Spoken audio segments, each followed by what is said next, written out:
My name is Ndidi Muneli. I'm a board member for the Center for Memories. The Center for Memories is a nonprofit organization in Enugu, and it's really focused on celebrating the Igbo history and culture and all the great things that Igbos have contributed as a way for our children to remember who they are and to remember the values that are critical to who we are as a people.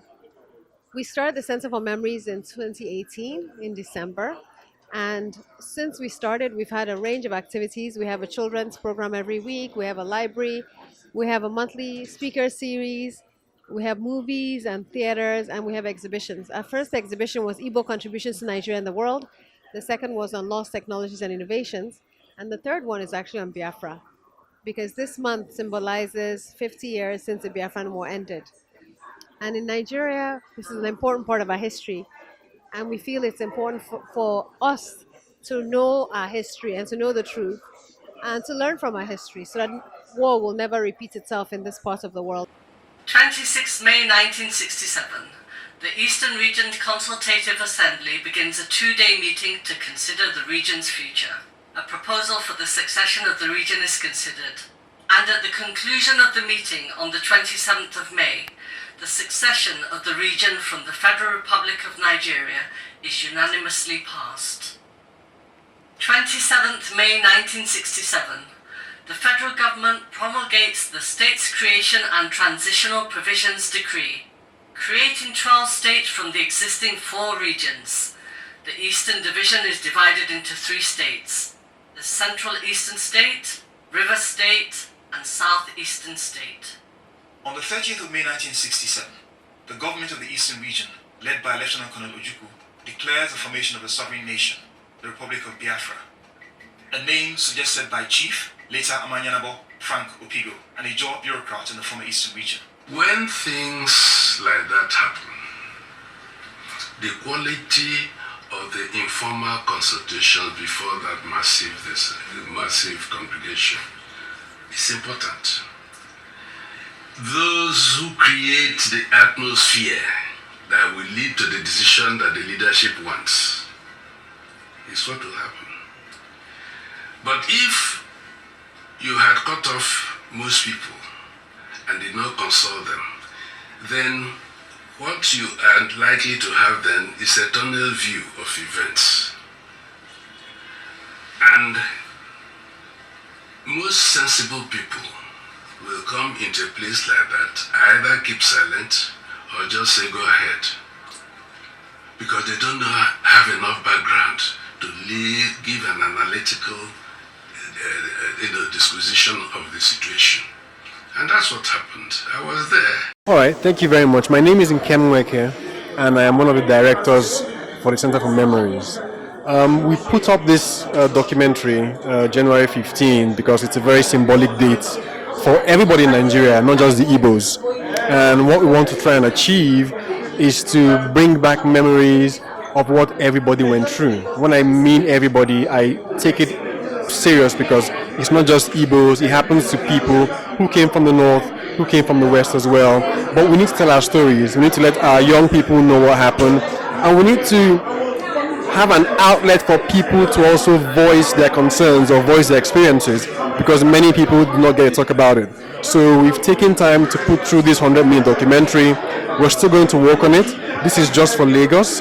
We plan to view it in Houston, in the UK, in Germany, and some other places in Lagos and all of the Southeast as well, just for people to get to know what is going on.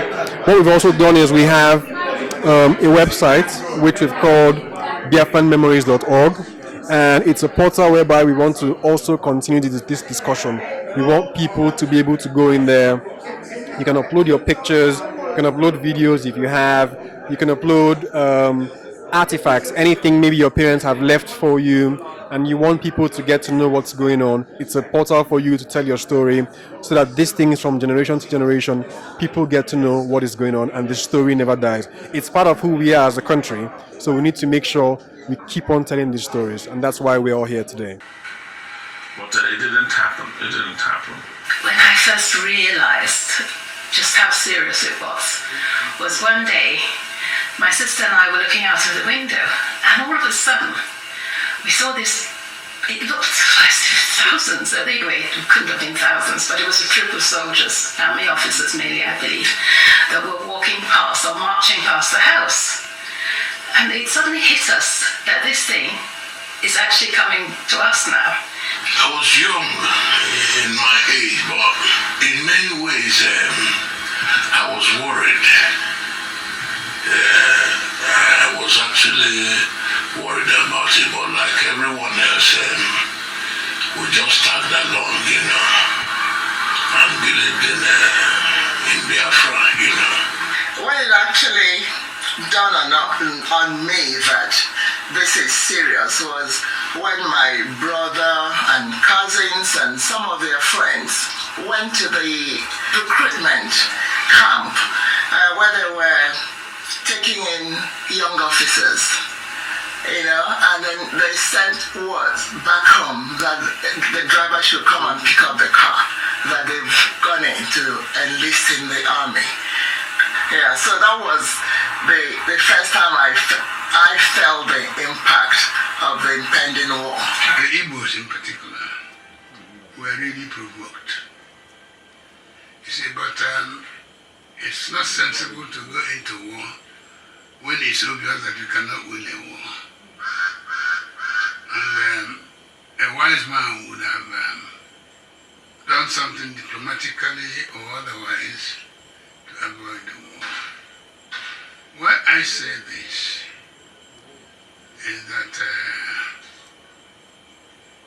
there were mistakes that were made. On the 31st of May 1967, Lieutenant Colonel Gowan announces that the federal government shall crush the rebellion in the East.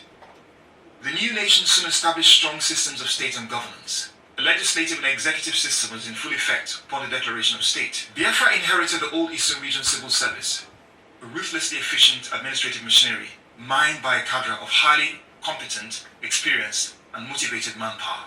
Both parties now prepared for war. The federal government's recruitment exercise bolstered the army from its then personnel count of 12,000 to a peak number of 200,000. Biafra found no shortage of willing recruits to add to the 10,000 troops they had at the time, and a steady stream of able-bodied men and women inundated recruitment centers, increasing to over 100,000 recruits. I want to thank the Center for Memories. They do excellent work. Patrick and Didi, and Kem, they do excellent work. Selfless volunteer work. Selfless volunteer work, And it's about, it's not about ethnic nationalism. It's simply about telling stories, preserving memories. Now, the Civil War is part of my life story. My wife experienced it. She experienced pre-war Igbo land. I experienced pre-war Igbo land. I was born in Enugu. And I saw, I saw and felt that war. And I have many answers, many questions that my life had asked of me and my experience of life had asked of me were answered when I began to interrogate my journey, my family's journey through the war. So that when I was invited to do this, we talked about it because we work as a team, and it wasn't convenient. The family wasn't convenient, but this is as the Igbos say, Oluobodo. Yeah, so it was a sacrifice that had to be done for the community, and I hope it resonates with people. I hope that there was some returns for people. Yeah. 4th July 1967. A device planted by suspected Biafran insurgents explodes near the police headquarters of Alinde, Lagos, claiming 4 lives. 6th July 1967. Lieutenant Colonel Gowon orders 2 brigades amassed at Biafran's northern borders to advance and recapture the territory. Gunfire is exchanged at Gakem, near Obudu.